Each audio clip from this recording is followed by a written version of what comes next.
सुफला मलयज शीतला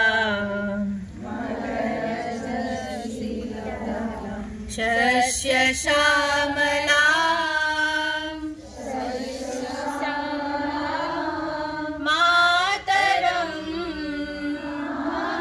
अखिल भारतीय महिलाসকলৰ সংগঠন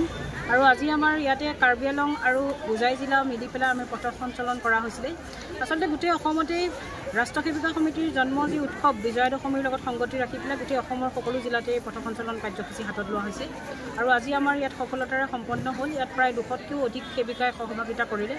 যে ৰাষ্ট্ৰসেৱাৰ কাৰণে স্বয়ং প্ৰেৰণাৰে যিসকল মহিলা আগবাঢ়ি আহে তেওঁলোকৰে সংগঠন হৈছে ৰাষ্ট্ৰীয় সেৱিকা সমিতি। 1937 চনতে বন্দনীয় লক্ষ্মীবাই কেলকৰে এই সংগঠনৰ বীজ ৰোপণ কৰিছিলে আৰু আজি এক বটবৃক্ষৰ ৰূপ ধাৰণ কৰিছে যে কেৱল ভাৰতবৰ্ষতে নহয় আমাৰ সৌভাগ্য যে বিশ্বৰো অন্যান্য 22খন দেশত ৰাষ্ট্ৰীয় সেৱিকা সমিতিৰ কাম চলি আছে। যে আমি আসলতে বিজয়া দশমীৰ উৎসৱৰ মাধ্যমেৰে সমাজত আসলতে আমি এই বাৰ্তাটো দিব খোজোঁ যে মানুহে আসলতে নিজৰ ভিতৰত থকা সৎশক্তিৰ বিকাশ কৰি যেতিয়া দুষ্ট শক্তিক দমন কৰিব তেতিয়া সমাজত ধৰ্মৰ প্ৰতিষ্ঠা হ'ব। যে এই কথাকে আমি সৰুগত কৰি যে এই শক্তিক আমি প্ৰতিগৰাকী কাৰ্যকৰ্তাৰ হৃদয়ত নিৰ্মাণ কৰাৰ প্ৰয়াসকে আচলতে কৰি আছোঁ আৰু পথ সঞ্চালনৰ মাধ্যমেৰে যি আমি আচলতে সমাজত এক সামাজিক যিটো সমৰসতা যে সমাজৰ সকলো জাতি ভেদ